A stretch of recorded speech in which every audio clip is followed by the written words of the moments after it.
पतंजलि योग सूत्र की व्याख्या में हमने पतंजलि योग सूत्र को काफ़ी पढ़ लिया था। कुछ श्लोक के बाद में कुछ सवाल आते हैं ओशो के पास। तो पहला सवाल हम इस सूत्र में देख चुके थे। दूसरा सवाल है ओशो से एक व्यक्ति का। एक व्यक्ति पूछते हैं ओशो से कि ऐसा क्यों है कि बुद्ध पुरुष स्वयं को केवल एक व्यक्ति को देते हैं, जैसे कि महाकश्यप के विषय में बुद्ध ने किया। वस्तुतः एक विषय द्वारा ज्योति ग्रहण करने की बौद्ध परंपरा 8 पीढ़ियों तक जारी रही। क्या एक समूह के लिए संभव नहीं था उसको पाना? यहाँ पे मैं आपको बता देती हूँ कि महाकश्यप एक शिष्य थे और एक बार मौन ऐसे ही महात्मा बुद्ध बैठे थे और बहुत सारे शिष्य बैठे थे। महात्मा बुद्ध ने कुछ बोला नहीं और बाद में सब लोग थक गए एक तरीके से, लेकिन महाकश्यप ओशो बाद में महाकश्यप जो हैं वो खुश होने लगे। उन्होंने सब कुछ सुना, ऐसा इन्होंने कहा नहीं लेकिन उन्होंने सुना उस टाइम, और फिर एक फूल दिया महाकश्यप को। और ऐसा कहा जाता है कि बुद्ध के पास जो ज्ञान था महात्मा बुद्ध के पास में, उन्होंने वो महाकश्यप को दे दिया। तो यही संदर्भ लेके एक व्यक्ति इनसे पूछ रहा है ओशो से कि आप बताइए कि वो एक ही इंसान को क्यों दिया जाता है, ऐसे पूरे टीम को, समूह में जितने लोग हैं सबको दे दें। तो इस पे आपका आंसर क्या है? फिर ओशो क्या कहते हैं वो तो हम पढ़ ही रहे हैं, समझ ही रहे हैं। चलिए तो बात करते हैं। नहीं, असंभव नहीं था, क्योंकि एक समूह की कोई आत्मा नहीं होती, एक समूह का कोई व्यक्तित्व नहीं होता। केवल एक व्यक्ति ग्रहणशील हो सकता है, पा सकता है, क्योंकि केवल एक व्यक्ति का हृदय होता है, समूह व्यक्ति नहीं होता है। तो ओशो से उन्होंने पूछा कि एक समूह को दे सकते हैं? तो ओशो ने कहा नहीं दे सकते हैं। क्यों नहीं दे सकते हैं? क्योंकि उसकी एक आत्मा नहीं है, एक हृदय नहीं है और वो एक व्यक्ति नहीं है जिसको दिया जा सके। तो समूह में कोई कुछ हो सकता है, कोई कुछ हो सकता है, तो समूह को नहीं दिया जा सकता, ये ओशो ने कहा। तुम सब यहाँ हो और मैं बोल रहा हूँ, लेकिन मैं समूह से नहीं बोल रहा हूँ, क्योंकि समूह के साथ कोई संवाद नहीं हो सकता। मैं यहाँ प्रत्येक व्यक्ति से बात कर रहा हूँ।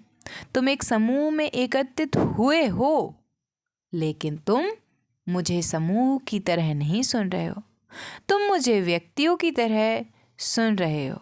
वास्तव में समूह अस्तित्व नहीं रखता, केवल व्यक्ति रखते हैं। समूह एक शब्द मात्र है, उसका कोई वास्तविक अर्थ नहीं है, कोई सत्व नहीं है, वह एक जोड़ का नाम भर है। तुम समूह को प्रेम नहीं कर सकते, तुम देश को प्रेम नहीं कर सकते, तुम मानवता को प्रेम नहीं कर सकते, लेकिन ऐसे व्यक्ति हैं जो दावा करते हैं कि वे मानवता से प्रेम करते हैं। वे स्वयं को धोखा दे रहे हैं, क्योंकि कहीं मानवता जैसी कोई चीज़ नहीं है, केवल मानव प्राणी है।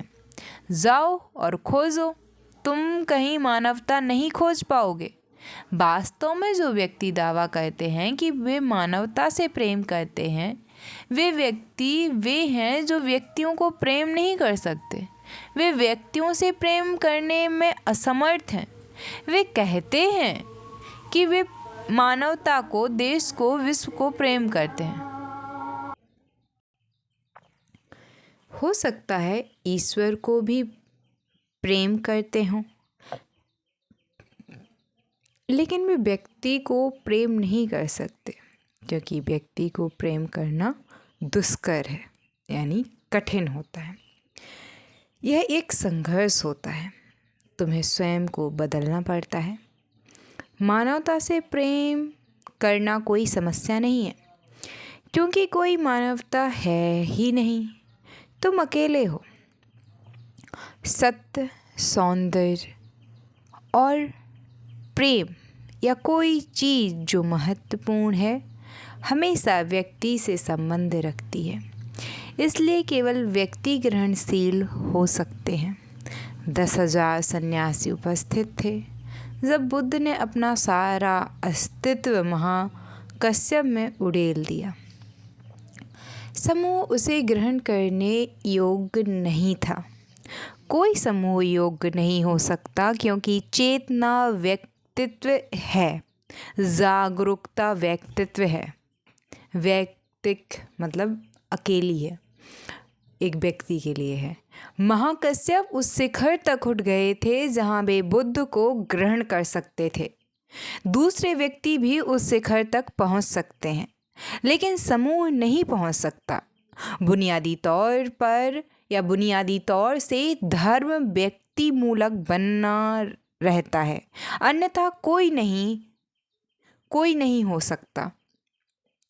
साम्यवाद और धर्म की बुनियादी लड़ाइयों में से एक यह भी एक लड़ाई है कि साम्यवाद समाजों सामूहिकताओं की भाषा में सोचता है और धर्म व्यक्ति की भाषा में सोचता है। साम्यवाद सोचता है कि समाज संपूर्ण रूप से परिवर्तित हो सकता है और धर्म सोचता है कि केवल व्यक्ति परिवर्तित हो सकता है। समाज संपूर्ण रूप से नहीं बदला जा सकता क्योंकि समाज की कोई आत्मा नहीं होती, वह रूपांतरित नहीं हो सकता। वस्तुतः समाज नहीं है, केवल व्यक्ति है। साम्यवाद का कहना है व्यक्ति नहीं है, केवल समाज है। साम्यवाद और धर्म नितांत विरोधात्मक हैं एक दूसरे के लिए, और यही है विरोध। यदि साम्यवाद चलन में आता है तो व्यक्तित्व स्वतंत्रता जो व्यक्तिगत स्वतंत्रता है वो विलीन हो जाती है। तब केवल समाज विद्यमान रहता है। व्यक्ति को वास्तव में वहाँ होने नहीं दिया जाता। वह केवल एक हिस्से की भांति बना रह सकता है, पहिए में केवल एक ओर की तरह। उसे एक निजता नहीं होने दिया जा सकता। मैंने एक घटना सुनी है। एक आदमी मॉस्को पुलिस स्टेशन में गया और शिकायत दर्ज करवाई कि उसका तोता गुम हो गया है। जो ऐसी बातों से संबंध रखता था, उस क्लर्क की ओर उसे भेज दिया गया। क्लर्क ने रपट लिखी। फिर उसने उस आदमी से पूछा, क्या तोता बोलता भी है? क्या वह बातें करता है? वह आदमी डर गया। वह थोड़ी मुसीबत में पड़ गया, बेचैन हो गया। वह आदमी कहने लगा, हाँ वह बोलता है, लेकिन जो कुछ राजनीतिक विचार वह जाहिर करता है, वह राजनीतिक विचार सच पूछे तो उसके अपने हैं। यह व्यक्ति वह भी था, क्योंकि तोते के राजनीतिक विचार उसके मालिक के ही होंगे। एक तोता तो बस नकल करता है। साम्यवाद के साथ व्यक्तिगतता नहीं आने दी जाती। तुम व्यक्तिगत मत नहीं रख सकते, क्योंकि विचार केवल राज्य का विषय होता है, समूह मन का। और समूह मन निम्नतम संभव चीज़ है। व्यक्ति शिखर तक पहुंच सकता है, लेकिन कोई समूह कभी बुद्ध जैसा या जीसस जैसा नहीं हुआ। केवल व्यक्ति शिखर बन गए हैं। बुद्ध ने अपने जीवन भर का अनुभव महाकश्यप को दिया था, क्योंकि दूसरा कोई रास्ता नहीं था। वह किसी समूह को नहीं दिया जा सकता। ऐसा नहीं हो सकता, यह बिल्कुल असंभव है। संवाद, अंतर मिलन केवल दो व्यक्तियों के बीच हो सकता है। ये व्यक्तिक होता है, गहन व्यक्तिक आस्था है। समूह व्यक्तित्वहीन होता है। और ख्याल रहे, समूह बहुत सारी चीज़ें कर सकता है। पागलपन समूह के लिए संभव है, लेकिन बुद्धत्व संभव नहीं। समूह पागल हो सकता है, लेकिन समूह प्रबुद्ध नहीं हो सकता। घटना जितनी ज़्यादा निम्न हो, उतना ही ज़्यादा समूह उसमें भाग ले सकता है। इसलिए सारे बड़े पाप समूह द्वारा किए जाते हैं, व्यक्ति द्वारा नहीं। एक व्यक्ति कुछ लोगों का खून कर सकता है, लेकिन एक व्यक्ति फासिज्म नहीं बन सकता। वह लाखों का खून नहीं कर सकता। फासिज्म लाखों का खून कर सकता है, और अच्छे इरादों के साथ। दूसरे विश्व युद्ध के बाद सारे युद्ध अपराधियों ने सफाई में कहा कि वे जिम्मेदार नहीं थे। उन्होंने दावा किया कि उन्होंने तो बस ऊपर से आज्ञा पाई। ऊपर से आज्ञा पाई, ये बहुत लोगों का स्टेटमेंट होता है। और उन्होंने आदेशों का पालन किया। वे समूह का हिस्सा मात्र थे। हिटलर और मुसोलिनी भी बड़े संवेदनशील आदमी थे। अपने निजी जीवन में हिटलर संगीत सुना करता था। उसे संगीत से प्रेम था। कई बार वह चित्र भी बनाया करता था। उसे चित्रकला से प्रेम था।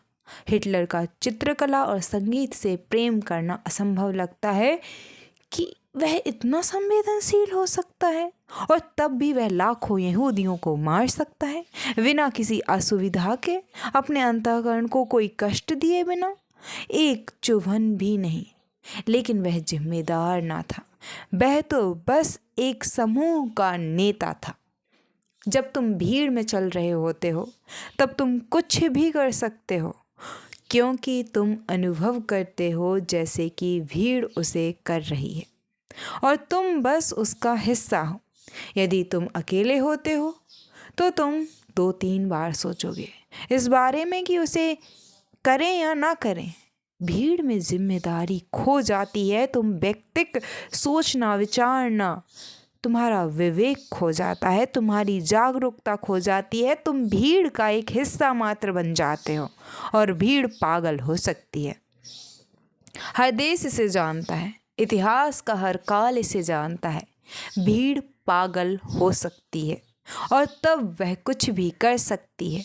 लेकिन यह कभी नहीं सुना गया कि भीड़ बुद्धत्व को पा सकती है। चेतना की उच्चतर अवस्थाएं केवल व्यक्तियों द्वारा उपलब्ध की जा सकती हैं। ज़्यादा जिम्मेदारी अनुभव करनी पड़ती है, ज़्यादा व्यक्तिक जिम्मेदारी, ज़्यादा विवेक का उपयोग करना होता है। जितना अधिक तुम अनुभव करते हो उतनी अधिक तुम जिम्मेदारी लेते हो, और जितना अधिक तुम अनुभव करते हो कि तुम्हें जागरूक होना है, उतना अधिक तुम एक व्यक्ति बनते हो। बुद्ध ने महाकश्यप को अपना मौन अनुभव संप्रेषित किया था। उनकी मौन संबोधि, उनका मौन बुद्धत्व, क्योंकि महाकश्यप भी शिखर बन चुके थे। एक ऊंचाई और 2 ऊंचाइयां अब मिल सकती थीं, और ऐसा हमेशा रहेगा। इसलिए यदि तुम अधिक ऊंचे शिखर तक पहुंचना चाहते हो तो समूह की भाषा में मत सोचो, तुम्हारी अपनी निजता की भाषा में सोचो। समूह प्रारंभ में सहायक हो सकता है, लेकिन जितना ज़्यादा तुम विकसित होते हो उतना ही कम सहायक हो सकता है। समूह अंततः एक बिंदु आ जाता है जब समूह कोई सहायता नहीं दे सकता, तुम अकेले छोड़ दिए जाते हो। और जब तुम समग्र से अकेले होते हो और तुम अपने अकेलेपन में विकसित होने लगते हो, तब पहली बार तुम अस्तित्ववान बनते हो, तुम एक आत्मा बनते हो, तुम एक व्यक्तित्व बनते हो। और मेरा एक्सपीरियंस अब मैं यहाँ पे शेयर करना चाहती हूँ।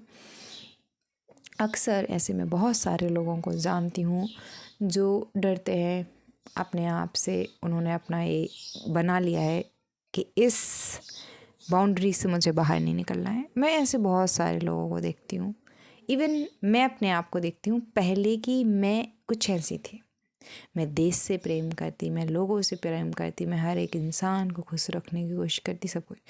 मैं अभी क्या है, अभी नहीं, मतलब बहुत पहले से प्रकृति के ओशो से मिलने से भी पहले, ओशो देखो, ओशो तक वही इंसान अपने मन से ओशो को ढूंढेगा जो खुद को ढूंढने के लिए निकला है। फिर ओशो मददगार हो जाएंगे, सहायक बन जाएंगे। आपकी ऊंचाई ओशो की ऊंचाई मैच हो जाएगी कहीं पे, और आपको अच्छा लगेगा। लेकिन यहाँ पे तो मैं पहले ही ऐसा करने लगी थी। एकांत मुझे अत्यंत प्रिय है, बहुत प्रिय है। मैं ज़्यादातर एकांत में ही रहती हूँ। इतनी एकांत है मेरी ज़िंदगी। हाँ, मुझे बोलना बहुत पसंद है, किताबें पढ़ना पसंद है, और एकांत में मैंने कभी, मतलब मैंने 5 भी लिखा है, जिसमें एजुकेशन, एम्प्लॉयमेंट, एनवायरनमेंट, इकॉनमी, यानी कि जब पेट में खाना जाएगा तब तो कुछ होगा, तो इकोनॉमिकली सस्टेनेबल इकोनॉमिक डेवलपमेंट, और emotional intelligence and internal happiness, real happiness, true happiness, ultimate happiness बोल सकते हैं। ऐसी मैंने एक बुक लिखी है 5E। यहाँ पे पूरी जिम्मेदारी एज एक व्यक्ति के तौर पे मैंने ली है कि मैं एक व्यक्ति के तौर पे ए करूँगी और एक व्यक्ति को पूरी तरीके से डेवलप्ड होने के लिए एक एनवायरनमेंट, एक सिस्टमेटिक एनवायरनमेंट, एक इंफ्रास्ट्रक्चरल डेवलपमेंट लेके आऊँगी। ये मैंने जिम्मेदारी ली, ये मैं ही ले सकती हूँ। भारत की गरीबी क्यों ख़त्म नहीं हुई अभी तक? जब कोई एक कंपनी खोलना चाहता है तो वो सोचता है कि मैं ये करूँगा तो ये सब ख़त्म हो जाए। कभी किसी ने, एक व्यक्ति ने बेरोज़गारी की जिम्मेदारी नहीं ली कि मैं बेरोज़गारी ख़त्म कर दूंगा, मैं रोज़गार लेके आ जाऊँगा।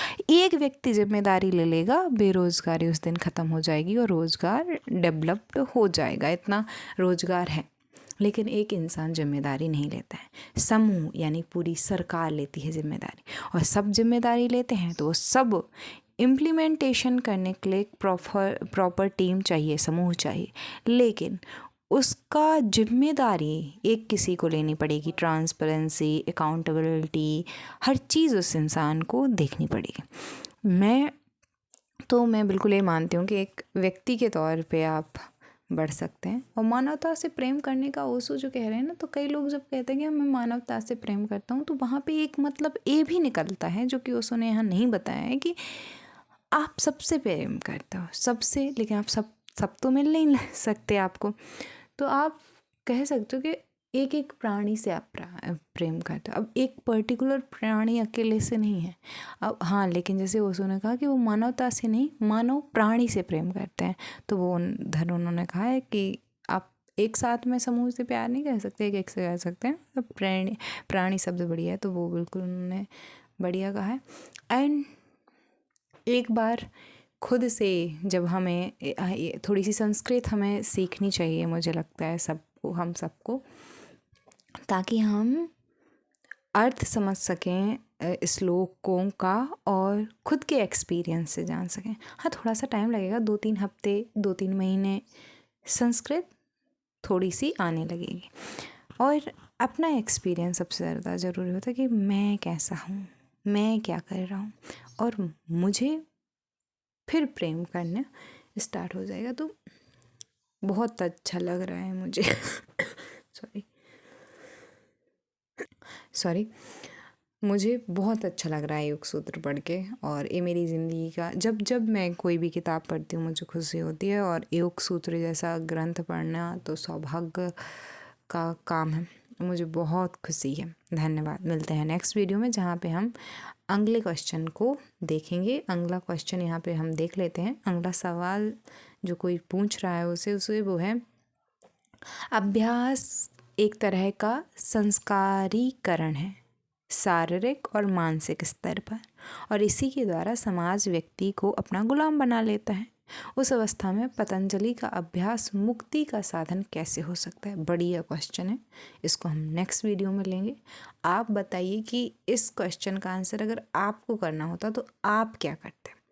बहुत बहुत बहुत इंटरेस्टिंग क्वेश्चन है। आई मतलब मुझे ऐसा लगता है कि आपको पहले खुद इसका आंसर सोचना चाहिए, फिर ओशो के आंसर के थ्रू जाना चाहिए, क्योंकि यहाँ पे हम चाह रहे हैं कि हम पढ़ें लेकिन खुद भी अपने विवेक का उपयोग करें। चलिए ठीक है, मिलते हैं नेक्स्ट वीडियो में। धन्यवाद।